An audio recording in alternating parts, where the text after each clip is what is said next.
I didn't plan on telling this story.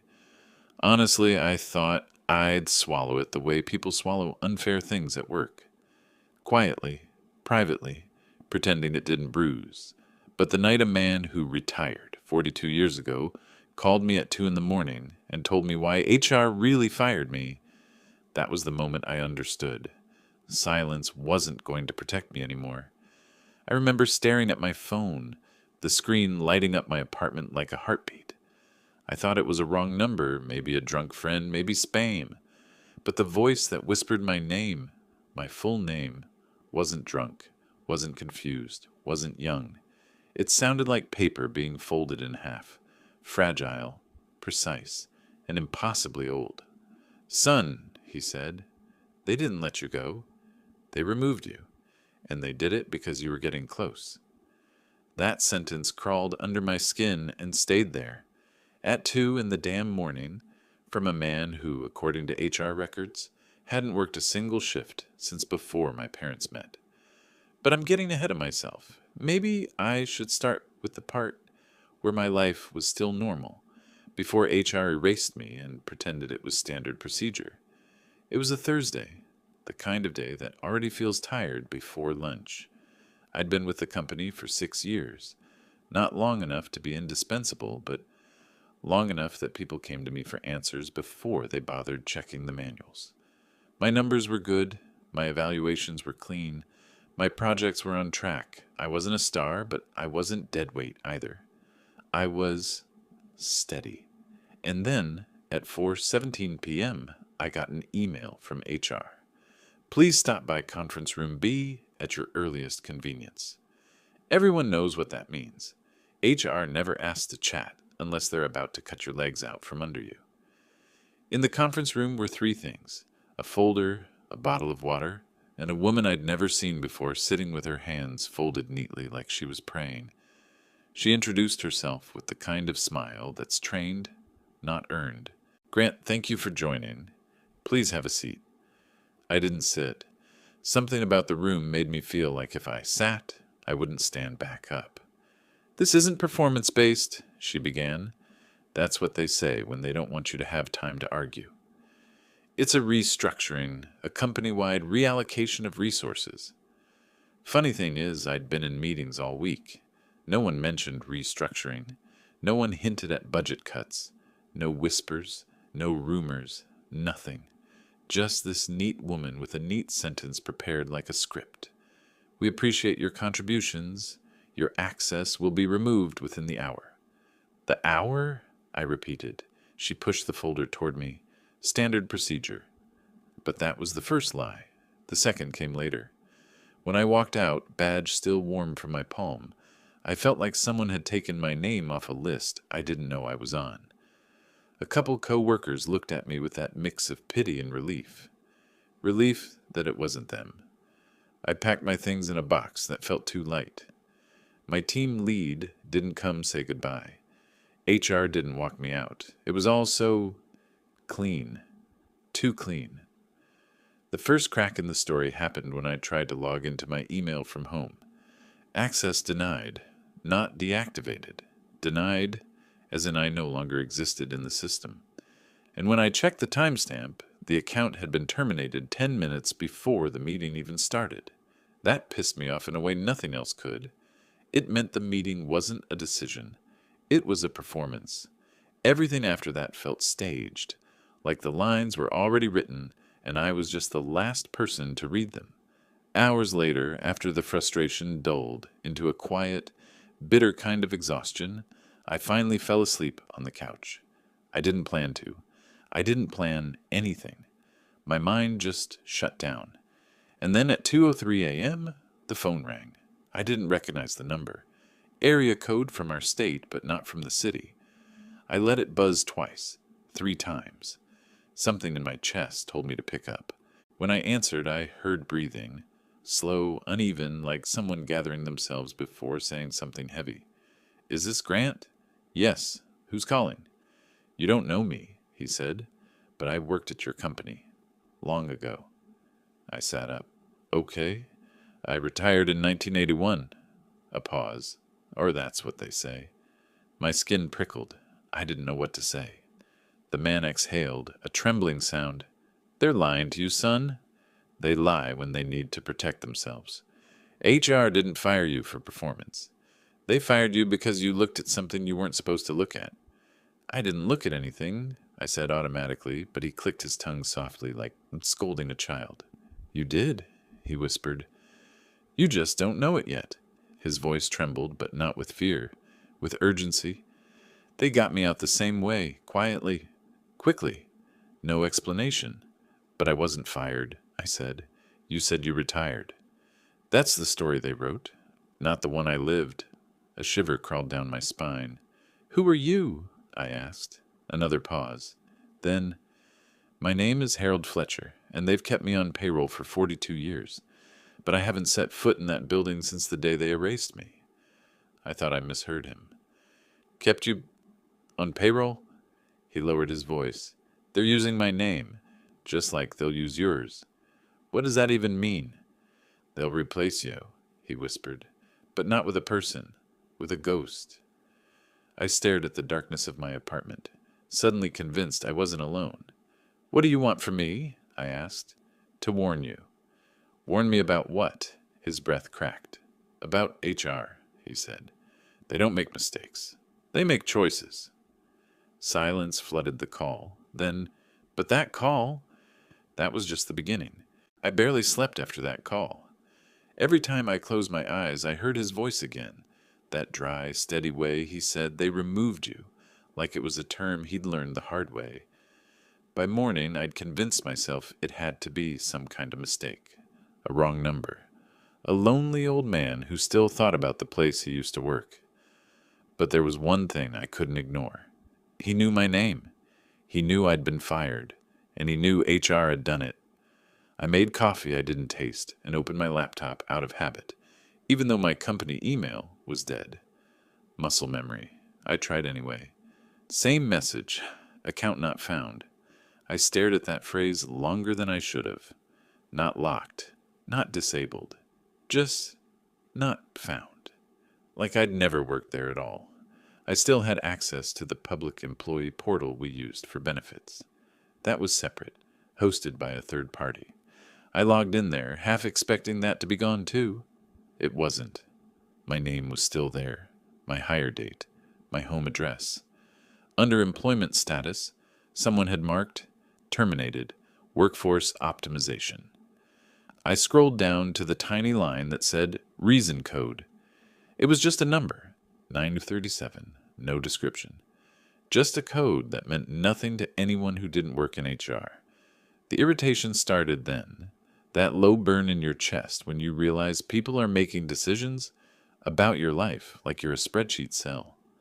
I texted Mark, the guy from IT who'd helped me fix my laptop every time it decided to die in the middle of a report. Hey man, got a minute? Fired yesterday, just trying to understand what happened. He replied faster than I expected. Bitef, call me. I walked around my kitchen while the phone rang, the same 4 steps over and over. Dude, he said when he picked up. I didn't know, I swear. I figured, I said. Can you check something for me? It depends on what. Can you see when they killed my account? He exhaled. I could hear him typing on his end, the clack of keys, the rolling office chair squeak I'd sat next to 100 times. Yeah. Hold up. Okay, your domain account was disabled at 3:58 p.m. Meeting invite to HR was sent at 4:02. Termination flag was set at 4:07. Your badge got deactivated at 4:10. They killed my access before they even talked to me, I said. He was quiet for a second. Yeah, looks that way. Something in me snapped a little at that. Not like yelling, not like throwing things, just this hard, flat feeling. I wasn't a problem they responded to. I was an item they'd already taken out of inventory before they told me. Can you see reason codes? I asked. Not from here. That's HR's sandbox, but there's something weird. Weirder than getting erased before the meeting? He hesitated. Your cost center changed last month. Like your salary got moved under a different internal number. That's usually what happens when someone changes departments. I didn't change departments. I know. I pushed a ticket about it when I saw the audit log. They closed it. HR said they reallocated internal costs. The phrase sounded exactly like them. Clean, empty, justified. What about this name? I asked, and I read it off my notepad. Harold Fletcher. Can you check if he's in the system? I expected him to say no, that the old man was confused, that he worked somewhere else, that my brain was mixing bad dreams with bad news. Mark typed, hummed under his breath. Yeah, he's here, he said. Huh. My grip tightened on the phone. What? He's listed as active. Active? I repeated. But he said he retired in 81. His original hire date is 1964, Mark said. There's a note that he changed roles a few times, but there's no termination date. Status, active, full-time. That doesn't make sense. There's more, he added quietly. His job title is literally Special Projects, HR Advisory. That cost center, same one they moved you into last month. I stood very still in the middle of my kitchen, like movement would make any of it more real. You think this is some bug? I asked. If it's a bug, he said, someone's been ignoring it for 42 years, and bugs don't usually have dedicated cost centers. My irritation sharpened into something closer to anger, not the loud, explosive kind, the kind that makes you start writing things down. Can you send me a screenshot? I asked. I shouldn't, he said. I know. There was a long pause. I could almost see him rubbing his forehead the way he always did when he was stressed. I'll email it to your personal, he said finally. Then I'm deleting it from Sent. If anyone asks, I didn't do this. I won't drag you into anything, I told him. I just need to understand what they did to me. 20 minutes later, the email came through. Blurry screenshot from an internal system I'd never seen. Rows of data, columns with cryptic headers. But there, in black and white, Fletcher, Harold A. Active. Job code, SPHRA. Cost center, 8741. Status date, 1981-07-14. I scrolled down. Someone had added a note 5 weeks ago. Reallocation of FTE budget from G. Harlow, Ops, to H. Fletcher, SPHRA. Approved by L. Croft, HR Director. They hadn't just fired me. They'd transferred my cost, my head count, my salary weight, however they dressed it up, into a ghost. I didn't know it yet, but that discovery would cost them everything.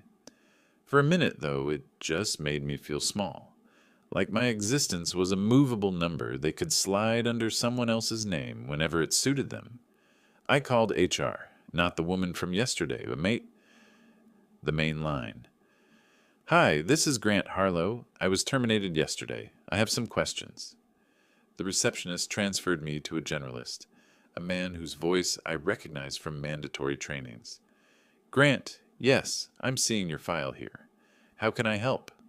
Why was I fired? I asked. As noted in your letter, your position was impacted by a restructuring initiative. It's not performance related. That's not an answer, I said. Why my position specifically? He slipped into that corporate tone people use when they're trying not to say anything at all. Decisions were made at a strategic level to optimize resources across departments. We evaluated overlapping functions, redundancies. I didn't have overlapping functions, I cut in. I owned my projects. My last review was exceeds expectations. There were 3 people with worse performance scores than me on my team. They're still there. Performance is only one factor, he said. Sometimes roles are selected based on long-term alignment with business objectives. And cost, I added. He hesitated. Cost is always a consideration, yes. Like moving my cost center under someone in HR, I said. Silence. Not the casual kind. The kind where you can hear someone deciding what they're allowed to say. I'm not sure what you mean, he said finally. I mean, I've seen the record, I replied. You moved my FTE to a guy who hasn't set foot in the building since Reagan was in office. That information is confidential, he said a little too quickly. You shouldn't have access to it. That's your concern? I asked. Not the fact that you're paying someone who doesn't work there. "We're not going to discuss internal budgeting processes," he said, slipping back into script. "If you have concerns about your termination, you can submit a formal inquiry via the address on your letter." "In other words," I said, "send an email to a mailbox no one reads." "Your separation package is competitive and in line with tenure," he continued like I hadn't spoken. "If you sign the agreement, you'll receive—" "I'm not signing anything yet." "Grant, if you delay, you may lose eligibility." "If you've been doing this for 40 years," I said, "you're not worried about my eligibility. You're worried about my signature." I hung up before he could finish whatever line came next. My hands were shaking, not from fear, but from the complete, polished indifference of it all. They weren't even flustered. This was routine. For a second, I thought about letting it go, taking the severance, finding another job, chalking it up to corporate greed and bad luck. That's what most people do. That's what keeps the machine running. Then I remembered Harold's voice. They don't make mistakes. They make choices. I opened my laptop again and did something I probably should have done months ago. I went through my messages with people who'd left the company, not the ones who posted smiling LinkedIn updates about exciting new chapters. The ones who disappeared, the ones whose departures were explained away with vague phrases and quiet shrugs. I started with Jenna, who'd been in finance until she wasn't. "Hey, random question. When you got let go last year, did they give you a clear reason?" Her reply came after a few minutes. "LOL, no. Restructuring. Why? Did they deactivate you before or after the meeting?" "Before." Badge stopped working on my way in. "Why are you asking this now?"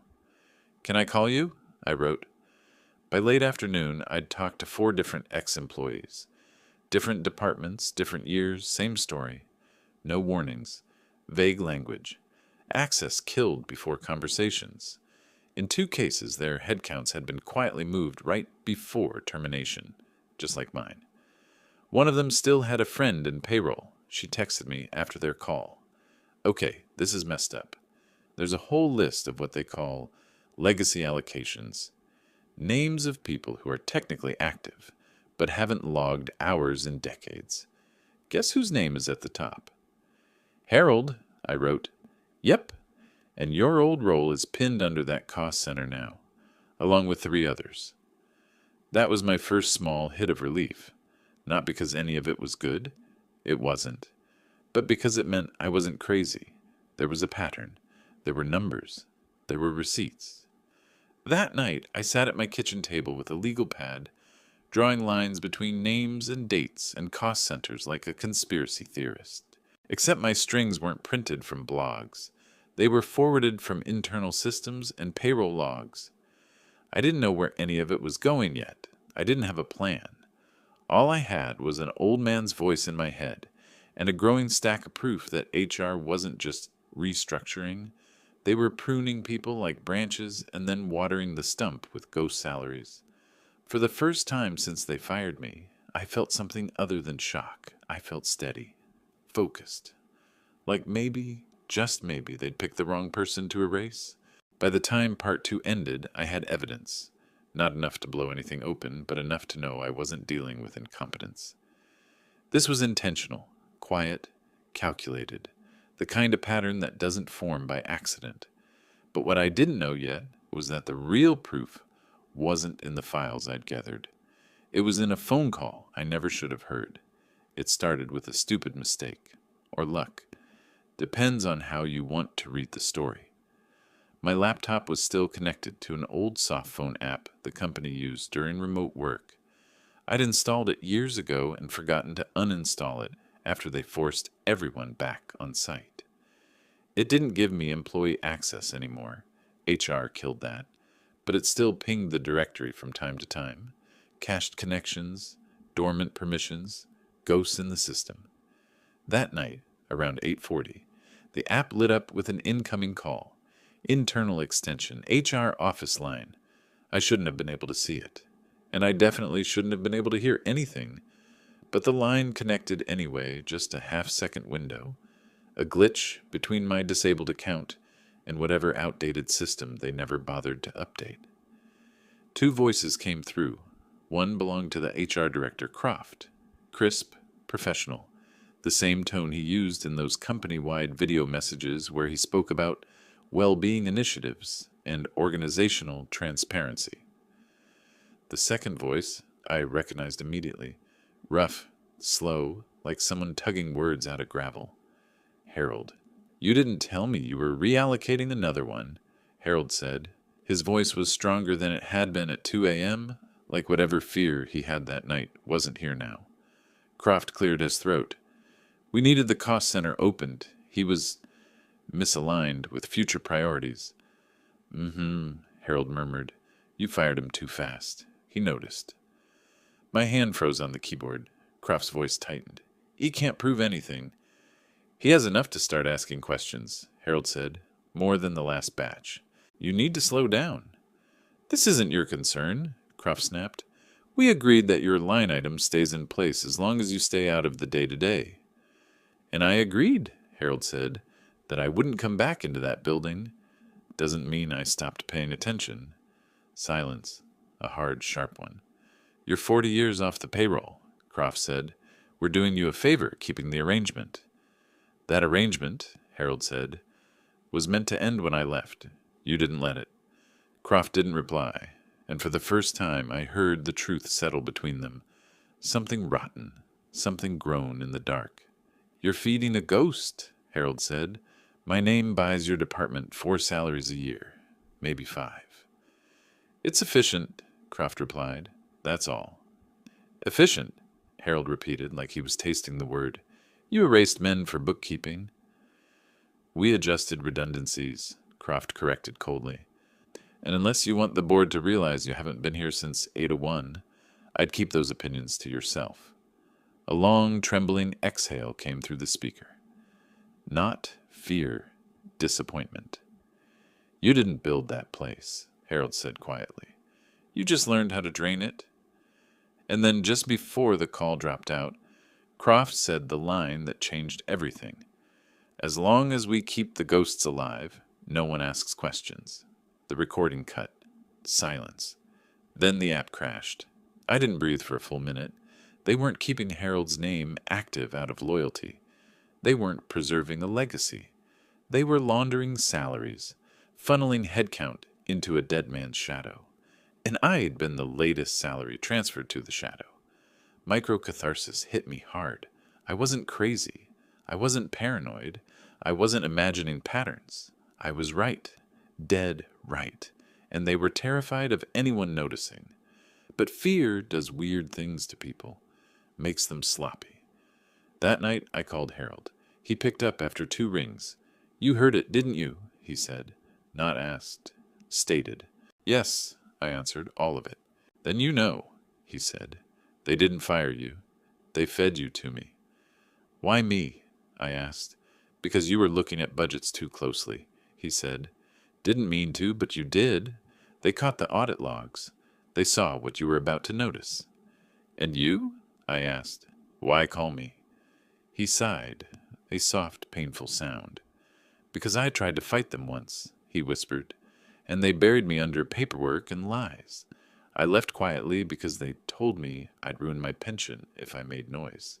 They took everything but my name." "And now?" I pressed. "Now," he said, voice sharpening. "They've done it to hundreds. You're the first one who didn't fall apart. The first one who asked the right questions. There has to be a way to expose this." "There is," he said. "You already have the piece that matters."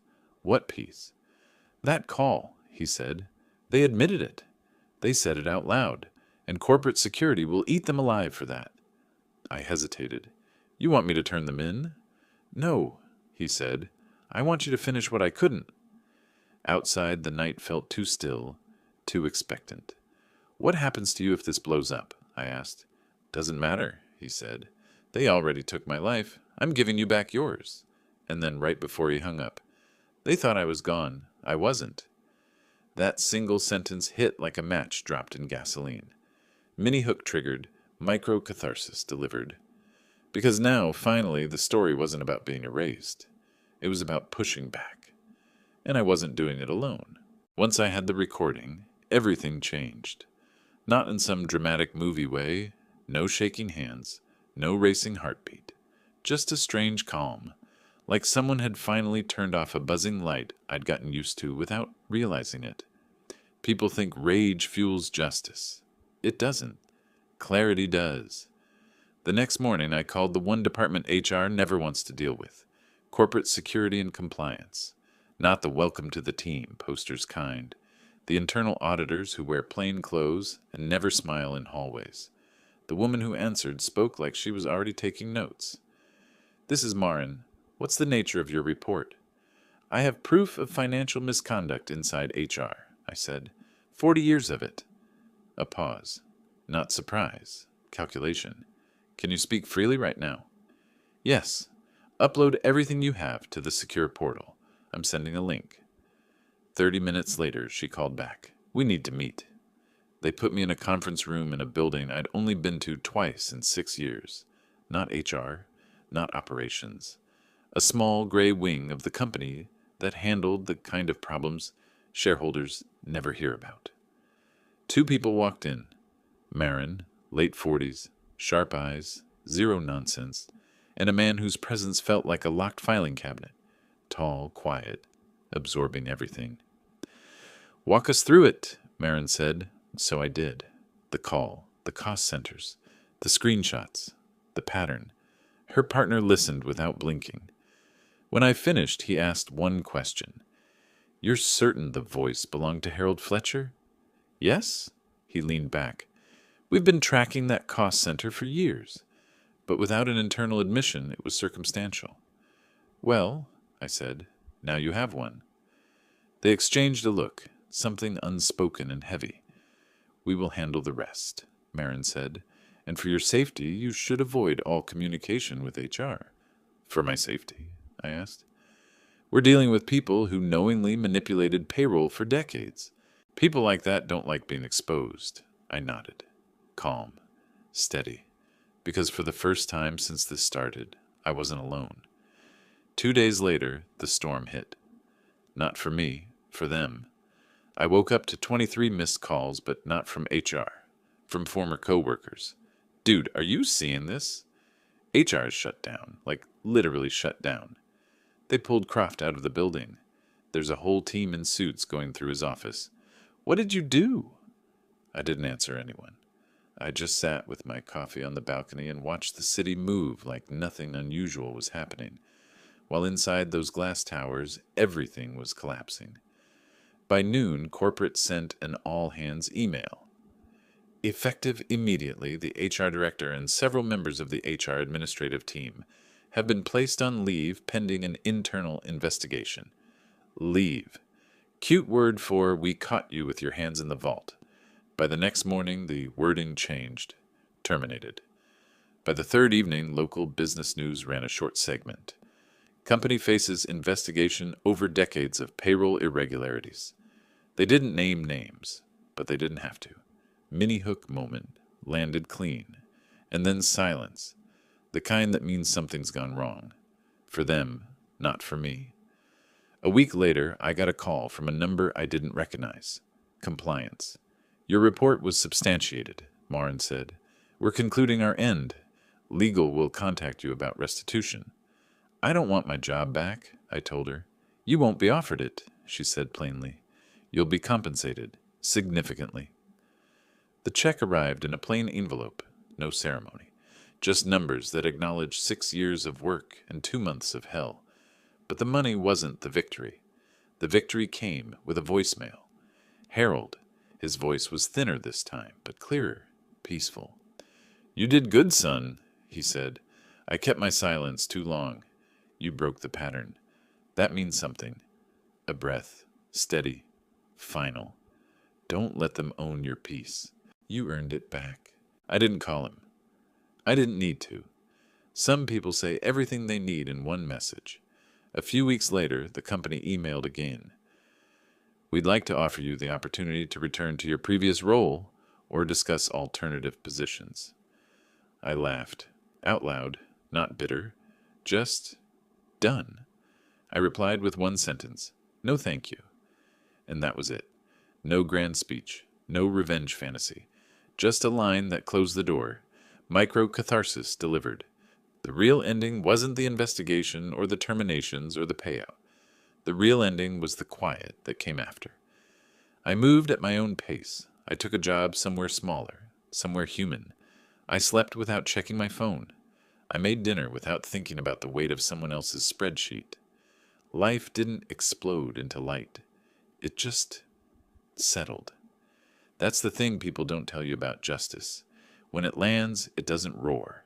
It exhales. And that's what I did too. Late one evening, sitting in my apartment with the windows open and the city humming softly, I realized something. They thought they could erase me. Instead, I erased them. Mini hook for the final beat. And after everything, the silence finally felt like mine.